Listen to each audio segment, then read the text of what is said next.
Osborne-Reynolds. Apa sih Osborne-Reynolds? Sebelum melakukan percobaan Osborne-Reynolds, alangkah baiknya kita juga tahu sejarah dan klasifikasi aliran-alirannya. Berikut sedikit penjelasannya. Sejarah Osborne-Reynolds adalah seorang inovator terkemuka dalam pemahaman tentang dinamika fluida. Secara terpisah, penelitian tentang perpindahan panas antara padat dan cairan membawa perbaikan dalam boiler dan desain kondensor. Ia menghabiskan seluruh karirnya di University of Manchester. Osborne-Reynolds lahir pada 23 Agustus 1842 di Belfast, Irlandia. Ayahnya bekerja sebagai kepala sekolah.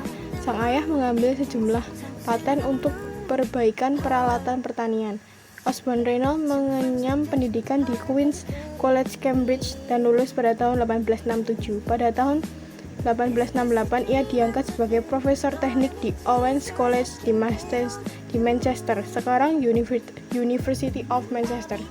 Ia menjadi salah satu profesor pertama dalam sejarah universitas di Inggris untuk memegang gelar profesor teknik. Sebelum masuk universitas, Reynolds sempat magang di bengkel Edward Hussey, seorang pembuat kapal terkenal di Stony Stratford. Di sana, ia memperoleh pengalaman praktis dalam pembuatan kapal uap pesisir. Disinilah ia memperoleh pemahaman tentang dinamika fluida. Setelah lulus dari Cambridge, ia kembali ikut mendirikan pos dengan sebuah perusahaan teknik, kali ini sebagai insinyur sipil terlatih di London. Sistem transportasi limbah. Reynolds tetap di Owens College untuk sisa karirnya. Pada tahun 1880, perguruan tinggi menjadi sebuah perguruan tinggi konstituen yang baru didirikan, Victoria University. Dia dipilih menjadi mahasiswa fellow di Royal Society pada tahun 1877 dan dianugerahi Royal Medal pada tahun 1888. Dia pensiun pada tahun 1905. Mekanika fluida. Reynolds dikenal karena penelitiannya tentang kondisi aliran fluida di dalam pipa transisi dari aliran laminer ke aliran turbulen. Dari penelitian itulah akhirnya dia menemukan bilangan Reynolds, bilangan tak berdimensi, yang sekarang dipakai untuk membedakan apakah satu aliran fluida itu merupakan aliran laminer, transisi, atau turbulen. Publikasi penelitiannya tentang dinamika fluida dimulai pada awal tahun 1870-an dan model teori akhirnya dipublikasikan pada pertengahan tahun 1890-an. Osborne-Reynolds meraih penghargaan Royal Medal pada tahun 1888 di Notable Awards. Bilangan Reynolds. Bilangan Reynolds merupakan bilangan tak berdimensi yang dapat membedakan suatu aliran itu dinamakan laminer, transisi, atau turbulen. Re sama dengan V kali D kali Rho per mu. V sama dengan kecepatan atau rata-rata fluida yang mengalir dengan satuan meter per sekon. D sama dengan diameter dalam pipa dengan satuan meter. Rho sama dengan massa jenis fluida dengan satuan kilogram per meter kubik. Mu sama dengan viskositas dinamik fluida dengan satuan kilogram per meter sekon atau newton detik atau meter persegi. Dilihat dari kecepatan aliran, Mr. Reynolds diasumsikan atau dikategorikan aliran laminer dengan Re kurang dari 2300, aliran turbulen dengan Re lebih dari 4000, aliran transisi dengan Re di antara 2300 dan 4000 atau bilangan Reynolds kritis. Percobaan Osborne-Reynolds. Yang pertama, aliran laminer. Aliran laminer terjadi ketika pengaruh viskositas cukup dominan, sehingga partikel zat cair bergerak dengan teratur, memiliki kecepatan rendah, dan fluida bergerak sejajar. Garis alir dalam aliran laminer tidak saling berpotongan. Yang kedua, aliran transisi. Aliran transisi adalah peralihan dari aliran laminer ke aliran turbulen. Aliran transisi terjadi ketika aliran fluida dalam pipa mulai tidak sejajar dengan dinding pipa. Peralihan ini terjadi saat fluida tersebut mencapai kecepatan kritis, terletak di antara aliran laminer dan aliran turbulen. Yang terakhir, aliran turbulen. Aliran turbulen terjadi karena perubahan yang disebabkan oleh berkurangnya pengaruh kekentalan atau bertambahnya kecepatan, sehingga partikel-partikel yang bergerak tidak teratur. Garis alir dalam aliran turbulen saling berpotongan satu sama lain.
Tell my friends